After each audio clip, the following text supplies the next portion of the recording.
A big hello to all of you future RCICs. So we took great care in making this lesson about caregivers because I guess we're sort of near the end maybe of this COVID situation where we've all been locked up for like a year and a half, I guess, and for a lot of you, you're on your way to getting that second vaccine. Borders are opening up, and I think you may have seen that there are more and more health-related professionals who can immigrate to Canada. So pretty much every province has a PNP related somehow to health professionals. The RNIP has added on an element there as well. Quebec recently as well. And if you are an RCIC who is thinking about getting into the area of caregivers, I think it's an incredible area to get into, to explore with your business. Of course, what we're doing in this video is really solidifying that knowledge in an ICCRC exam context. But what I like to always do is give you a couple little seeds to plant in your mind about your future business. And if your future business will focus on caregivers, I think you are on the right path. So when we think of caregivers, well, how can it play a role in your exam? Now, caregivers is an interesting topic, and it interlinks a lot of different areas together. So it is an area that can, of course, play a role in your exam. It can play a role, of course, in your future business as well. We're going to see in this video that caregivers is pretty fascinating because it is the only, I think, immigration program that has an occupation-specific work permit. So that's pretty interesting. There are, of course, so many immigration programs that have somebody who comes to Canada as a temporary worker or as a student and can transition into permanent residency. So this is, I don't want to say another one of those because it is a little bit different, but it does have a lot of really great elements that link together with some other programs, such as CEC or the Temporary Foreign Worker Program. We're going to see that it links together with LMIAs, employer compliance, ESDC, and a whole lot of other areas. So it's pretty exciting. And of course, it can play a role in your exam. So that's why we are here working on this, right? Now, for your business, once you become an RCIC, if this is an area you are interested in, I think you are doing incredible work. Caregivers are, I think, some of the big heroes in Canada after this whole COVID situation. They are just incredible people who help other people. Personally, we don't really work with caregivers actually, but we've done a couple of CPD events related to this and learned a lot from one of Canada's leading experts in this area, who's Israel Roman. So if you want to check that out, I think you would really enjoy it. And basically, he built a whole business really on caregivers. And I think he's really happy with his business. He's got a lot of insight. So if this is an area you're going to work with, again, the trends show that it will be, I think, an amazing area to keep moving with. So we've seen this term caregivers quite a bit over the years. And if you are a person who studied a while ago, or you've just been interested in immigration for a long time, you might have seen that the term caregivers meant something else a while ago. Well, these days, this is what we are referring to, right? So we're referring to home support workers, home child care providers. So this is the definition of caregiver as we see it now. So a question that I get all of the time is people will say something like, hey Kyle, but I heard caregivers is something else. And it used to be. So it changes quite a bit. If you see some information somewhere, maybe even on the IRCC website about the previous caregiver programs, don't get confused between that and the present. So of course it's similar work, similar requirements, but it has changed quite a bit, really. So there used to be the live-in caregivers program. Now that closed years ago. because, well, I remember around the time it closed, there were lots of reports of abuse and that type of thing. So they changed that around. They had an interim path for those caregivers. And once that live-in component was dropped, again, the IRCC, the ESDC, when they analyze basically what jobs are out there, they put it into people with high medical needs and caring for children. Does it sound familiar? It does, because those needs are still here, right? So they have changed the programs around here and there. But if you ever see a little difference somewhere where you're looking on the internet or something like that, be sure to really know that we are only looking at the current programs. Those are the programs that can play a role on your exam. Those past programs, you won't work with them anyways because they're closed. They don't exist anymore. So it's not really a valuable investment of time right now to jump into those.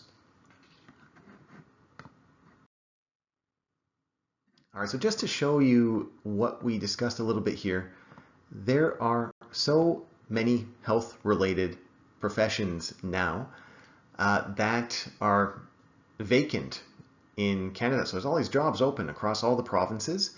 If you have your testing data booklet in front of you, just take a look at the PMP's pages. So we have every PMP in there, right? In about 7 pages or so. So take a look at that. You'll see that really almost every province has a health-related PMP. Quebec opened up a few new ones as well. The RNIP changed around recently to accommodate more of those health-related professions that are needed in all of these communities across Canada. If you remember, there was an announcement a little while ago that had prioritized LMIAs, and half of them were health-related. So you can see really there are so many vacancies out there for this. That big piece of news from not too long ago where Canada opened up 6 streams, well, again, a lot of those were healthcare related. So in some ways, it shows that there is this huge demand for workers in these areas.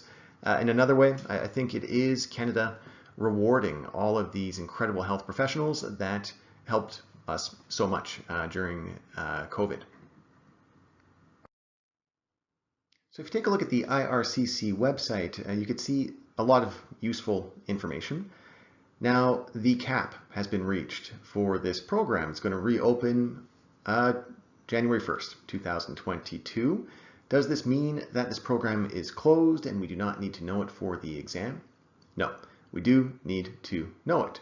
Now, there's something really interesting here, and it's going to lead into a bit of a conversation later on. And you can see in the paragraph over here, I'll use the fancy pen thing here. You can see this one. It says the pilot will reopen January 1st, 2022, but there's other options for caregivers. What could those other options be? Well, I hope you're thinking right away, temporary foreign workers, and you would be correct. So we're going to see that relationship later on. Now there is a very important LMIA relationship in there too. There's also a very important Quebec relationship in there. There's also another relationship, and that is between the employer and the employer himself or herself and what they need to do in order to get that caregiver, whether it's through the pilot program or whether it's through the temporary foreign worker program. So you can see there's a lot of intersecting parts that we will discuss. So I thought this was a pretty cool picture where it shows the relationship really between everybody involved in caregivers and you, of course, as RCICs. So you'll see through this lesson, and maybe you have an idea already, that obviously the caregiver needs to meet the definition of a caregiver, right? There is a part even before meeting those PR requirements. The person needs to be able to obtain that work permit. So that's the first thing we are going to discuss. Then we're going to move on to talk about the employer requirements. Now that can be with the job offer itself. We talked about employer requirements quite a bit in the LMIA lesson, so we'll touch upon some of those main points in here as well. The RCIC, so you as the RCIC, you're kind of in the middle of everybody doing a lot of different types of work, relaying a lot of information between different parties. The IRCC officer and the ESDC officer also have quite important jobs. So you'll see it's not as easy as, in terms of procedures, as someone meeting the requirements of the Federal Skilled Worker Program or something like that. There's a lot of players in the Caregiver Program, and everyone needs to play their part in order to, well, make that program a success. All right, so when we take a look at the procedures of this program, it gets pretty exciting. So in this lesson, I don't really want to discuss the previous Caregivers Program because it was canceled so long ago that it won't be on the exam, of course, because it's a program that simply doesn't exist anymore. Instead, we will focus on these new programs here. So the Home Child Care Provider and the Home Support Worker programs. Now, both of these programs have a lot of similarities in terms of procedures, in terms of the requirements of the programs. Probably about 90% of it is identical. There's a little difference, of course, in the types of jobs that people do under each of these programs. So, but in terms of procedures, well, both of them follow the same procedures. So the procedures are exactly like this. Now you have a foreign national, almost always in another country, and it could be, well, it could be Ukraine or something like that, let's say. Now this person wants to apply for this program. So the person applies for PR and the work permit at the same time. Now that application goes to the CPC in Edmonton, and like I talked about before, one of the great things about this program is that the family can come with the person. So the person, though, needs to apply for the family as well at the same time. So in this case here, we have a husband and a kid. Well, that husband can obtain his work permit, and the kid, if the kid wants to study in Canada, well, that child can obtain that study permit. But the foreign national would need to apply for the family at the same time, and of course pay for the family at the same time. Now, what the IRCC strongly recommends is that the foreign national pays for both the permanent residence fee and the work permit fee at the same time. And you might think, well, what if the person only can get a work permit? What if the person doesn't qualify for PR? It's a great question. We will discuss that in 1 minute exactly. Okay, so if the person meets the requirements of the Home Child Care Provider or the Home Support Worker Program, well, PR, right? However, for most people, this will not be the case. So instead, for most people, they will not have the Canadian work experience requirement needed for this. Now, we're talking about the procedures of the program. We'll talk about the requirements of the program in this lesson, but most people will not meet the requirements of the Canadian work experience that they need in order to obtain PR in this program. So what happens then? Well, they obtain an occupation restricted work permit. Now, this occupation restricted work permit allows the person to work in Canada. We're going to look at that in this lesson as well. It's a very interesting area to take a look at. And that person needs to obtain 24 months of qualifying work experience within the last 36 months before applying for PR, or before confirming PR, because the person applied already. Now, this is where it gets interesting, because this is, I think it's the only program like this, really, where a person actually applies for PR without having met the requirements of this. Well, that application that the person originally sent, let's say 2 years ago, or maybe 26 months ago, and when that person finally gets that 24 months of qualifying Canadian work experience, well, the person simply puts together that last piece of the puzzle, I would say, for their PR application, which would be proof of that qualifying work experience. And then, well, the person obtains PR.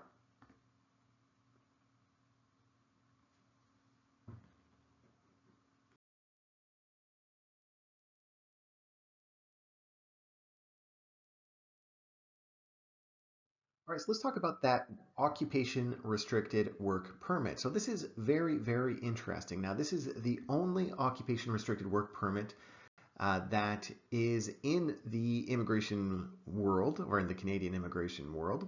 And it's interesting because we do have restricted work permits where if somebody comes to Canada and they're working for a company, well, that person would have to only work for that company, right? We have open work permits where, let's say, a university graduate or somebody accompanying a spouse who's working in Canada or studying in Canada, well, that person can kind of work almost wherever they want, right? Well, an occupation restricted work permit is neither of those, and it's extremely interesting because, well, we'll see it in this slide here, but it really allows a person to go from employer to employer, but they must remain in the same job role. So let's go again, and we will just touch upon those procedures once more because, well, it forms a really important part, of course, of obtaining that occupation restricted work permit and what people can do with that. So as we saw in the previous slide, a foreign national submits that application for the work permit and PR together at the same time. They pay for it at the same time. Now, most people will not qualify for PR at that time. So it's interesting that they are applying for PR, even though it doesn't get rejected, right? It just it partially gets processed, and then really they're just waiting for the work experience to go through and to be able to be proven, and then that's the last little piece of the puzzle for PR. So it's interesting. I think it's a very good step in the right direction from the IRCC as well, because if you think about the amount of work that they're doing, well, wait times are always very concerning for foreign nationals. Now, what the IRCC is doing with this is, well, they're doing most of the work related to that person's PR application while the person is doing the work experience in Canada that they need to finalize that application. So rather than wait for months or years after submitting that PR application, well, on the IRCC's side, it should be more straightforward because they'll have done all that work over the time that the person is gaining those 24 months of work experience. So as we talked about, one of the amazing pieces of information in here, one of the amazing improvements is that spouses and children can accompany the main applicant, and they're not doing nothing in Canada either, right? They're integrating already because the spouse would obtain that work permit or study permit. The children as well would obtain that work permit or study permit. So in the end, you're looking at a very, very, very integrated, newly Canadian family. By the time the foreign national and the family, I guess they would all obtain PR at the same time. So it's a pretty fantastic way for the IRCC to do this. Now, in order for the person to meet those experience requirements, well, they would need to receive that occupation restricted work permit. We're going to take a look in more detail at what the requirements of the programs are. However, we're still sticking with, of course, procedures. And one of the steps in the procedure is getting that occupation restricted work permit. So this is the important point over here as number 4. So as we discussed earlier, the person can work for any employer in Canada, but not in any role. So it has to be as either a home child care provider or home support worker. Now, that last little part of that sentence is important as well, those 8 words at the end. If a person is applying as a home child care provider and obtains that occupation restricted work permit, comes to Canada, well, that person cannot work as a home support worker. Even though the program, of course, is similar in terms of procedures and in terms of most of the requirements as well. Just the job roles are so different. Okay, so there are some restrictions with the employer themselves. So when an employer makes a job offer to a person, or even once the person is in Canada and they have that occupation restricted work permit, they can go from job to job. We'll talk about the job offer requirement in a little bit. And of course, if a person accepts a job offer from an employer and signs a contract and all that type of thing, well, the person has to intend, of course, to work for that company. We'll talk about that more later on. That's also in the sample questions that we'll take a look at after this as well. But in terms of the employer, so there are restrictions on the employer and of course on the employee as well, right? For the employer, well, they can't be on the non-compliance list. Now, if you've worked through our lesson on LMIAs, you know the non-compliance list pretty well. And also, of course, they can't offer erotic, escort, or striptease services. Okay, and then we have that 24 months that the caregiver must obtain. So remember, when we say caregiver in this context, we're not referring to the way that caregivers used to be in terms of immigration years ago. So with the other programs where they had the live-in caregiver, then they got rid of the live-in component of it. They had the Caregiver Program still, then they got rid of that. When we say caregiver in this context, so in your exam context, and of course in a real-life context as well, because these are the programs that exist now, we are referring to the home child care providers and home support workers. So sometimes we can give it that umbrella kind of name as caregivers because that's the work that they do. But anytime we refer to this, anytime you hear this kind of in immigration circles as well, they're talking about these two programs. Okay, and of course with this we have that 24 months of qualifying Canadian work experience. We'll talk about exactly what the person needs to do in Canada later on in this lesson. And remember, you can see in the last little part of the sentence, it's proof, proof, proof. Can they prove they did the work? Well, and that is the last little piece of the puzzle for the PR application, which has been, I would say, sitting in Edmonton waiting for that proof of work experience so that the officer can finally give the person and his or her family PR. So there's a couple of little notes for us to think of as well with this. Now, when we take a look at caregivers, it is, of course, in some ways, it is kind of like a temporary worker who transitions into permanent residency. So when you think of this program, think of it as similar to CEC, only the occupation is very, very restricted. So CEC, you have a lot of different jobs, right? You have the NOC OABs. The language, of course, is a little bit higher. And you have, well, with federal skilled workers as well, I mean, you have that work experience that qualifies people for that as well. But people can, theoretically, I mean, people can qualify for the FSW without having any Canadian work experience. Well, in this context, with the caregivers, we're looking more like a CEC. So we do need that 2 years out of 3 for experience in one of those roles.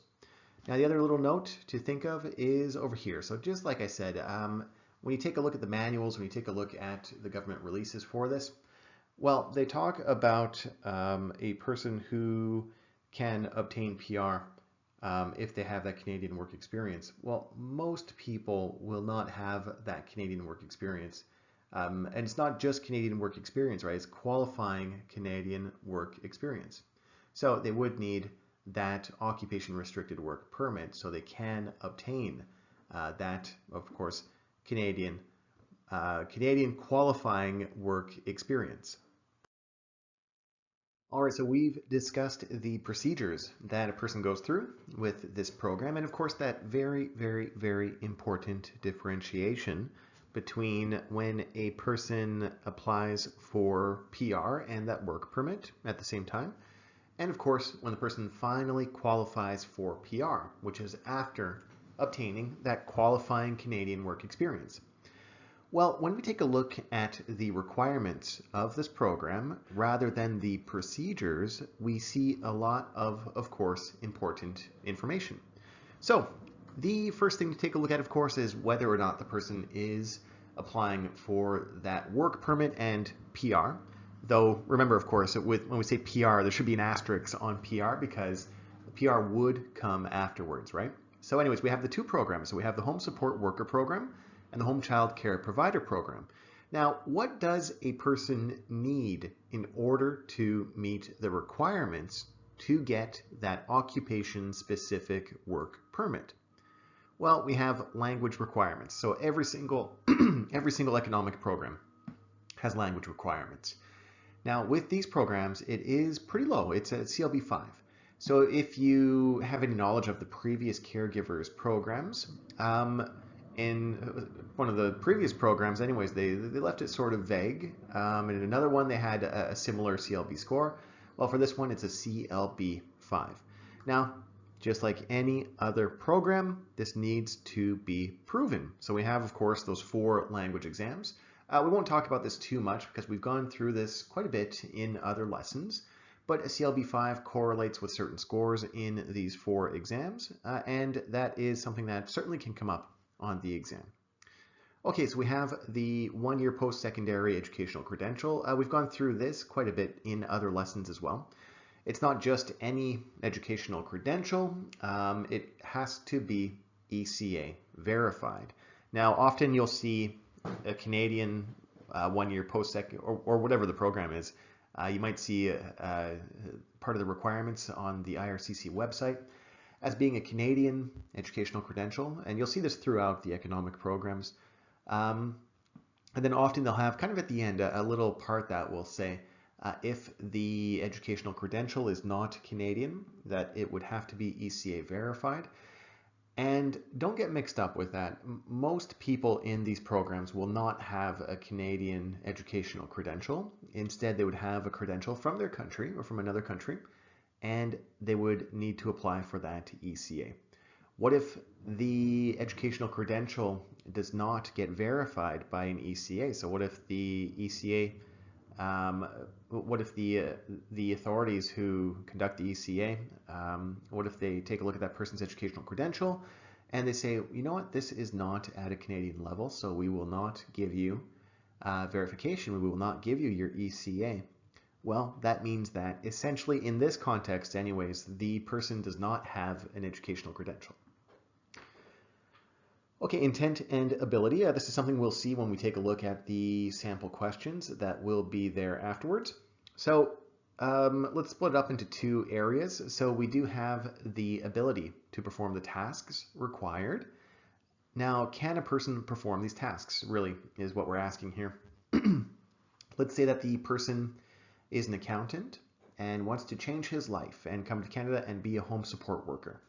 Well, is there anything in this person's background that would prove that he or she can do these tasks? And this has to be measurable, right? It's not just the person saying, hey, no, I'm a hard worker, I can do this even though I don't have any experience in it. It would have to be, of course, proof of experience or training.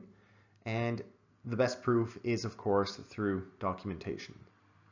Now, the intent as well, does the person truly intend to work in this job, basically? So it can be related to the person's job offer, which is what we'll take a look at in a second. It can, of course, be related to whether or not the person is genuinely planning to work as a home support worker or home child care provider. We do have the genuine job offer over here. So a job offer, of course, you see this word kind of throughout immigration, really, and that word is genuine, genuine, genuine. That's because the job offer has to be a genuine job offer. So there's 2 ways of looking at this. We looked at this very, very thoroughly when we went through the LMIA lesson, and I think that should give you a very good idea, of course, of what the term genuine means. Well, if that's not really clear, we can, of course, take a look over here as well. So in terms of the job offer, it has to be 30 hours per week. It cannot be a seasonal job. And of course, the employer has to be outside of Quebec. Those are the big ones. Now, we have the ones that should raise kind of some flags for you anyways. If you're ever in the exam and you see something related to a person working for an embassy or something like that, Well, remember, those are sort of separate from immigration. So anytime that we see the word embassy, consulate, high commission, etc., well, we know that that does not qualify as a job offer in this context. Now, with the NOC, so of course the job offer has to be matched with the NOC. It cannot be a job offer for a maid, and the duties will be cleaning the house and cooking dinner and that type of thing. And the person says it's for a home support worker because in their mind they say, yeah, it supports the work that we do at home. That would not qualify. It needs to, of course, match with the description in the NOC. The employer has to have enough money to pay the worker the wage, of course, that they've agreed to. Now that wage cannot drop below, of course, a certain minimum as well. And this is a big one too, is to take a look at the LMIA. So we're always thinking of LMIAs when we're thinking of job offers, and that LMIA is not needed in this context.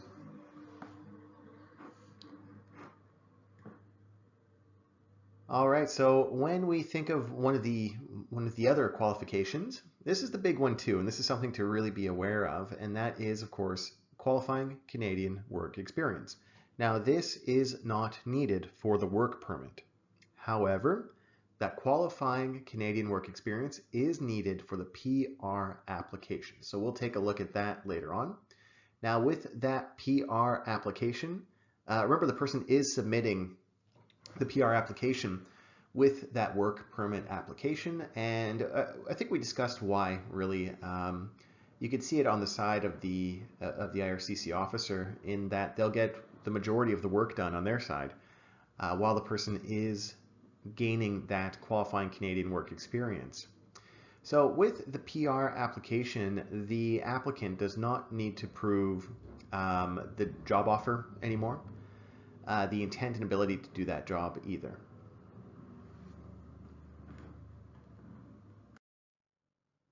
All right, so in this section here, we will discuss the work experience that the person needs to obtain in order to obtain that PR status.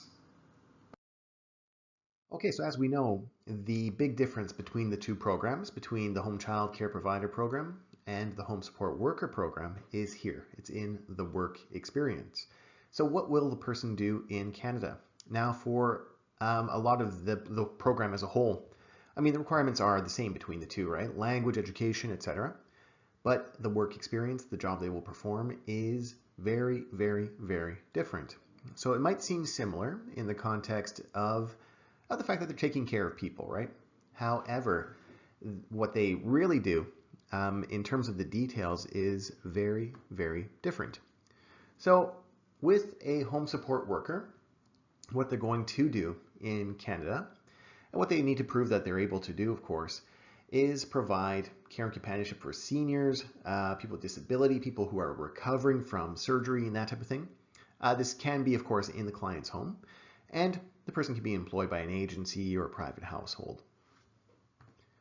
Okay, so NOC describes this. The NOC 4412 describes these tasks, and of course the person needs to have the intent and ability to do these. Okay, so some of these are similar to the other program we're going to look at, but really it's caring for people. So it could be caring for a senior, caring for a person who's recovering from a surgery or something like that. Part of that caring, of course, means feeding, dressing, bathing, etc. With these two other tasks, which is, of course, giving medicine and changing bandages, there would need to be a supervisor for this type of work. And of course, they're very clear about what is not eligible for this. So a housekeeper is not a home support worker. Now, it can be pretty related. I mean, when you take a look at organizing meals and feeding, dressing, bathing, etc., well, some people might say it is somewhat related to housekeeping in general, but the difference is that this cannot be not related to taking care of the person, of course. So anyways, the housekeeping duties have to be related to the role of caregiving in this program for that qualifying Canadian work experience. Okay, and when we take a look at the other program, which is the Home Child Care Provider Program, they're somewhat similar in the fact that, of course, you're taking care of a person, you're helping a person. So there is, of course, a difference, and that is the person who is being taken care of. Now, for a home child care provider, the client must be someone under 18. The place where the job is being done, so where the work is being done, can be, of course, in the caregiver's home or the employer's home or child's home. They can be, of course, employed by, again, an agency or the household themselves. Now, you'll see a few similarities here. So there is feeding, dressing, preparing meals, etc. However, there's more of an educational kind of aspect in here. So with the previous one we saw, the home support worker, there is sort of a companionship aspect in there. And this one as well, there is kind of a companionship aspect in there, but there is, of course, an educational aspect in there as well. So making activities, teaching as well, taking people from appointments and to appointments, and keeping, well, detailed records of course, what the child ate, what the child did, etc. They have something that's pretty clear in here as well, that foster parents are not eligible. So to me, it seems pretty obvious, but something must have happened that they had to make this very clear. So yeah, you can't, if it's your own child, a foster parent would be, a foster parent is, of course, let's say a child is in an abusive home and the police take them away and place them with a foster family. So the foster family takes care of the child until there's a solution or a permanent solution to where that child's going to live. Well, the person who is working as a foster family, their work experience in that context would not qualify them to immigrate for PR as a home child care provider.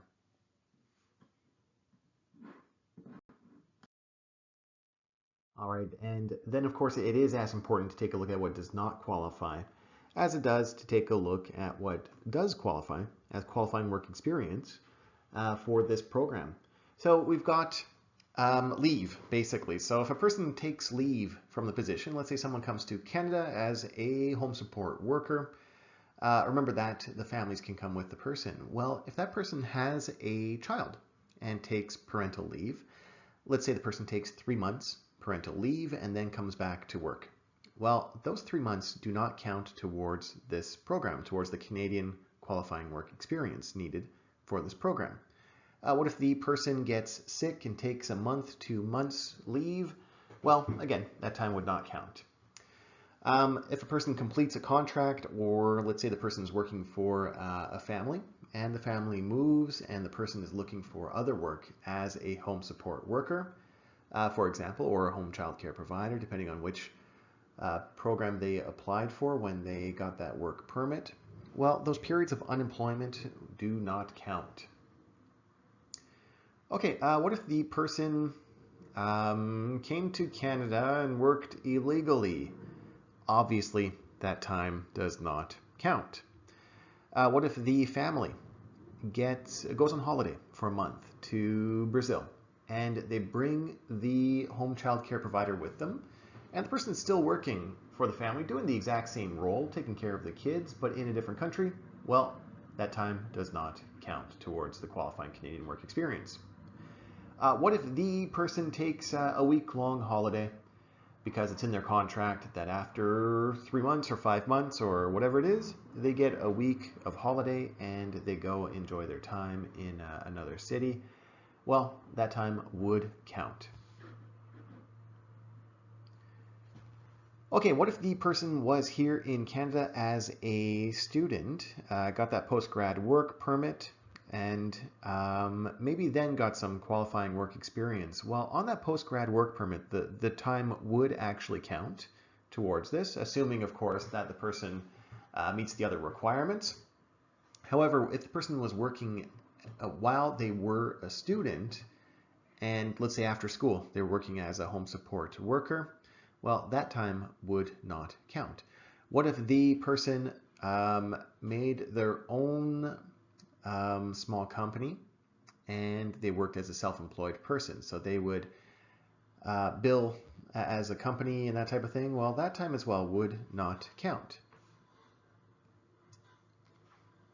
Okay, and what if the person came to Canada? So we talked about the post-grad work permit, and we said that that time would count. Well, what if a person came to Canada under a different type of work permit and was authorized to work here? Well, again, that time would count.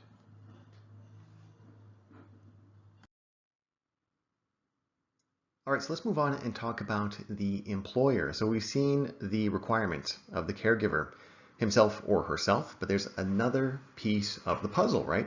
And that is, well, is the job offer valid and genuine? And would it be, I guess, accepted by the IRCC, by the ESDC, in order to get that work permit, to get that PR status? So in terms of the job offer itself, there's nothing too different in here from what we are used to from other lessons, right? So we have that first point there where they talk about the candidate who doesn't have that Canadian work experience, the 24 months. Well, that's going to be most people. And part of the steps that they take, as we saw, is that they will gain that 24 months and then be able to apply, or I guess finalize, their PR application. So we have those other elements in there. Can't be an embassy, high commission. So just like every other one, really, every other temporary foreign worker, every job, really. The employer can comprise of more than one individual. So theoretically, I guess 2 households, for example, could apply for one, or could hire one caregiver. You'll see this one over here, and we see this all of the time. You're probably tired of hearing about it. And that is, of course, about Quebec. The person cannot work in Quebec. It's simple in terms of concept. This can, of course, play a role in your exam. We see this all the time across a variety of programs as well. Well, every program, really, for Canada, right? If a person is going under a PMP, if a person is immigrating as a federal skilled worker, if a person is coming to Canada as a caregiver, they cannot reside in Quebec. All right, so then the regular full-time job requirement, non-seasonal. You do have that occupation-specific element over there. You do have the genuine job offer, of course.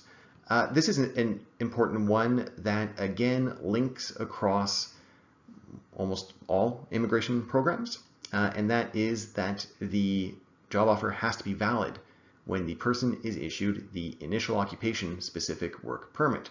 So we can relate this to other programs, right? Where have we seen this before? Well, let's think of spousal sponsorship, for example. Does the couple still need to be married when the person is issued PR, or even when the person activates PR by coming to Canada? Of course. Does the person still need to meet the requirements of the Federal Skilled Worker Program when the person arrives in Canada? Yes. We could see this element here again. Okay, and then job offer, etc. I mean, it's pretty straightforward as well. And then we saw that foster parent thing at the end. So for the genuineness of the job, we've seen this in other programs as well. So the first point is important. So a person cannot simply hire a caregiver as a babysitter or something like that, right? It goes beyond that. They cannot hire someone because they need a maid or a cleaner or something like that, right? So it certainly goes beyond this. They might even have to prove that the person needs assistance. So that can be from a doctor's note or something like that. Another element, of course, is that the employer has to pay the employee as you would any other person in Canada. So whatever the minimum wage is, or whatever the agreed upon wage, you can't go below minimum wage, of course. You can't make them work to return the money that the employer spent on various things. So we'll see LMIA in a little bit. They often have this kind of concept of live-in arrangement, even though it doesn't really happen much anymore. So this is from, I think it's sort of like something from the past caregivers programs where people had to live there, or people often lived where they were working. So they still have those kind of elements in these sites regarding the new caregiver programs, even though I don't know if it's very common these days. We've seen the other idea here, so prove that there is reasonably priced accommodation available. We saw that in the RNIP. We saw this it's in quite a few other programs as well. Temporary foreign worker programs too often have these. And they do need to prove this, right? So if a person, for example, is going to make not that much money, but have to live in Vancouver where it's really expensive, it wouldn't be a very good idea. And then, of course, you can see that last point. We talk about this all the time. How can you prove something? How can you prove anything? So we talked about this a lot in the undertaking lesson, in the LICO lesson, in, well, every lesson really, right? And it is always paperwork, paperwork, paperwork all of the time. So they give some examples about how the employer can prove that they actually can carry out their obligations as an employer when hiring a caregiver. Okay, and just to dig into that a little bit more, you can have specific applications mentioned in questions. You don't need to memorize all of them and what they do and that type of thing. But you can see over here with the IM5983, well, that proof would be through CRA statements, just like a lot of other programs. And then you have these kind of ideas really, and it brings up something we'll talk about later, and it's basically who pays for what. So does the employer, for the caregiver program, does the employer have to pay the travel cost? And the answer to that is no. We'll see later on with the temporary foreign worker program, if a caregiver is hired through there, that if it's a low income one, well, the employer does have to pay that. So little tiny details, but those would, in a real life context, all of that would be agreed upon well before the person takes a flight, of course, because you would have everything very, very clear for all parties involved. All right, so it's time to jump into a question here. Now, I'm going to keep this one simple. It has to do with Quebec. So what if you have a caregiver and the caregiver is very, very, very smart and cool and loves the Montreal Canadiens, just like me. So what can you do in this situation if he says, I need to live in Montreal? I have a job offer in Montreal. What can you do? All right, so I hope you have a couple things going through your head right away. Number one is this isn't the program for him, right? So if we're thinking of the two programs that we're looking at here, well, that wouldn't work in this situation. But is there a solution? And the answer would be here, right? So the employer would need an LMIA in that situation. Why? Because the person would not be a caregiver in the caregiver programs that we're looking at, right? This person would instead be a temporary foreign worker. So there is an exception as well for the lack of a CAQ, and that would be, of course, if the job is under 30 days in duration. All right, so this leads us to a very important clarification, and that is that we do have these two caregiver programs we're looking at, right? So we have the home support worker and the home child care provider. Now, we refer to those as, well, the HSW, HCCP, if they're going through that actual caregiver process. Now, from an employer's perspective, because we're thinking of the employer a little bit more in this section, well, it's pretty amazing because there's no LMIA process involved. But what if the caregiver isn't going through the caregiver program? Instead, they are being hired or going through the process as temporary foreign workers. Well, in that case, we do most likely have an LMIA process that's needed. So you can see this on the IRCC website as well, and that's what they are referring to when, in this case, for example, the cap is closed, right? The 2,750 applications have been met. So if you are a caregiver, well, what can you do? Maybe you can come as a temporary foreign worker. So in that case, it would be the same as other temporary foreign workers for the most part. So for example, construction workers and pipe fitters and all that kind of thing, right? Where it can lead, of course, to PR, but the journey is just a little bit different here. So they would need to extend their work permit like other temporary foreign workers. On the employer's side, though, the big complicated part, if you're working as the RCIC, is to get that LMIA.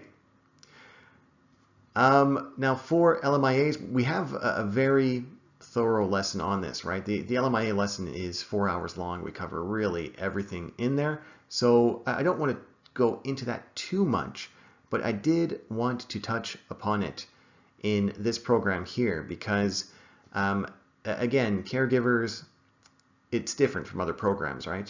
Where there are a lot of different stakeholders, there's a lot of different people involved in the process. And the LMIA process links to the employers, of course. So I did want to touch upon that, but when we think of ineligible employers who are on the ineligible employers list, or if they want to change the contract, or something happens and the job is no longer there, that type of thing as it relates to the LMIA is in the LMIA lesson.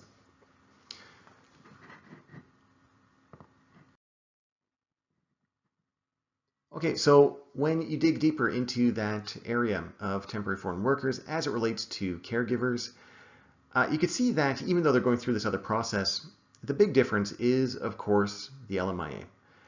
You can see that the work conditions are pretty much identical. You can see the last sentence here. So these families or private household employers can hire foreign workers on a live-in or live-out basis.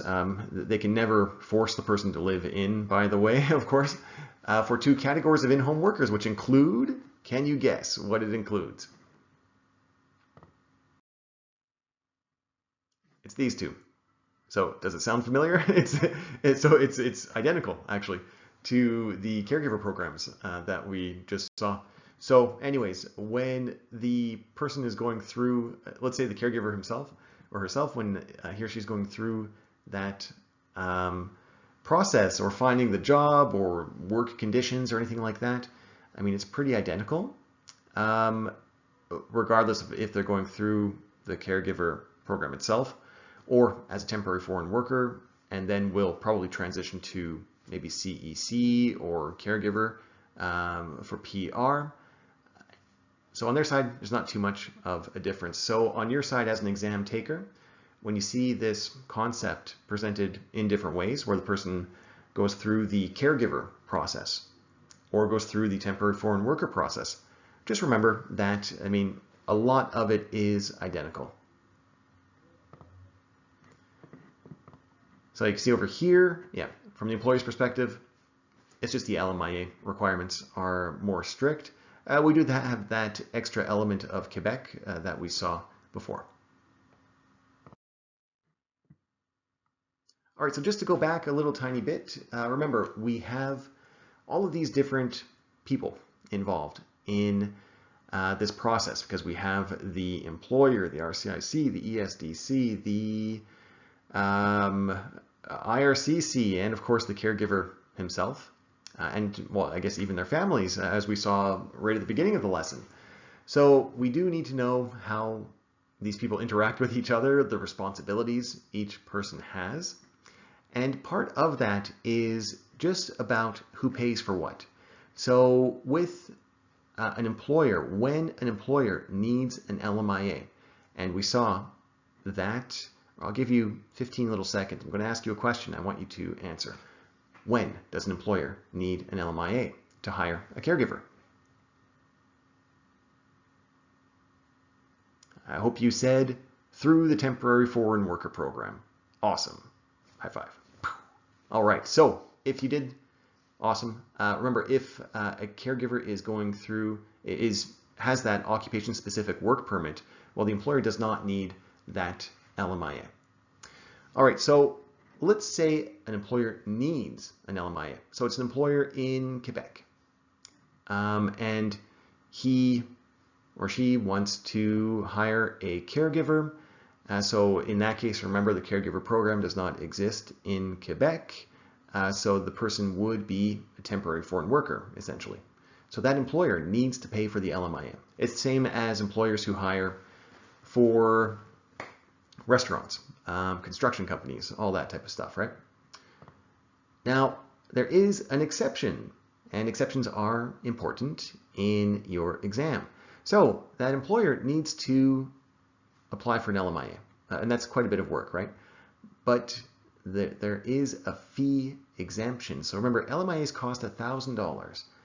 But this is something amazing, I think, because people who need caregivers are people who, they need help, right?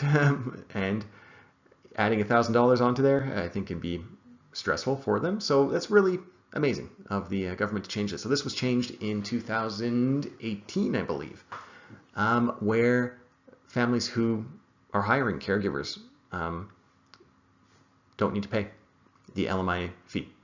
So pretty incredible. That is, of course, if it's for people with high medical needs or people who are hiring caregivers to take care of, I don't know if you call 13 or under young, but children that age, and they have less than 150,000, or I guess 150,000 or less as their income.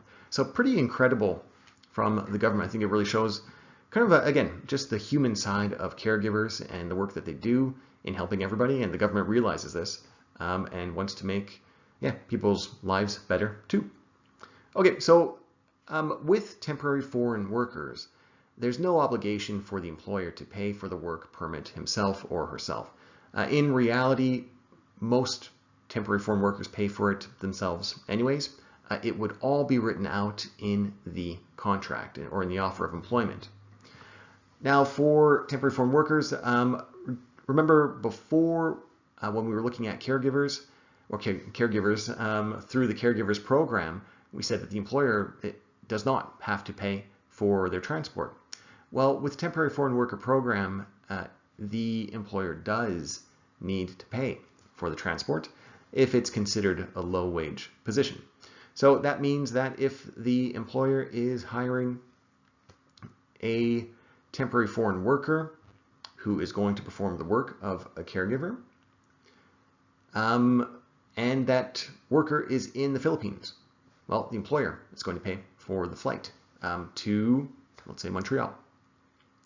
Okay, health insurance. So every province has their own health insurance. The employer would need to make sure that the employee would have adequate private insurance.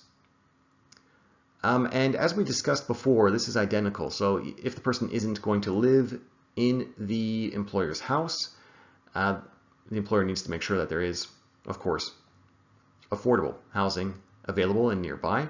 There's all of these types of requirements once you dig into those manuals. But if the caregiver is going to live at the employer's residence, there has to be like a locked door, there has to be a private room, etc. All these types of things. The other little point to make is that on the Quebec immigration website, they say that the CAQ can be paid by either. So that would be negotiated before the person would start working.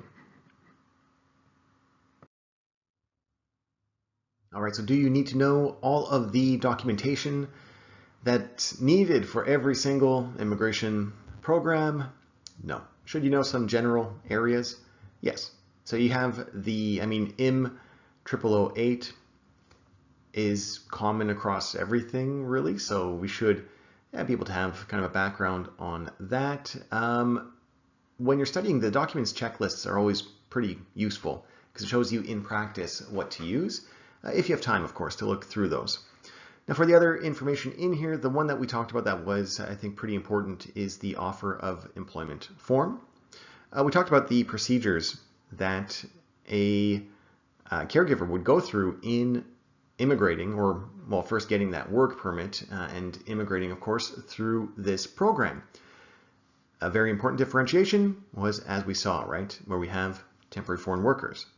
So even though it can be the same role, really, there's different ways to come to Canada and work in that role. We do need to know the implications of a person going through the caregiver programs that we see here versus temporary foreign worker. Of course, how that works with LMIAs, and as we saw, a Quebec element in there too. Okay, so if you're going to read more about this topic, you've got a lot of kind of intersecting links here. So NOC is important to work through. You should have a good foundation of knowledge in NOC anyways. NOC goes across everything, right? So it's not enough for a person to say, I'm a caregiver. They have to, of course, perform the duties here and be able to prove that they can, right? So it is a good idea to get used to understanding how NOC works, because it's not just for caregivers, right? It's for everything, really. I've put some of the best links for you over here. There's a lot. I mean, there are probably 20 or so different links related to caregivers. But I put these 5 over here because, again, I don't know how much time you have up until the exam. You've invested about an hour over here already. The questions we'll see next are about a half hour as well. So if you want to look through these, go ahead. If you are happy with the video and that's enough for caregivers for you, that's fine as well. All right, so I hope you enjoyed this lesson. Like I said, I mean, we spent a lot of time making sure that we can kind of connect all these interlinking areas of immigration, because it is beneficial for you, of course, for the exam. And I hope you take away that kind of larger perspective of maybe working with caregivers and just the bigger picture, really, of all of these different people in immigration have a different role. Your role is incredibly important in helping families get caregivers in this instance. So keep up the good work, and I'll see you in the next lesson.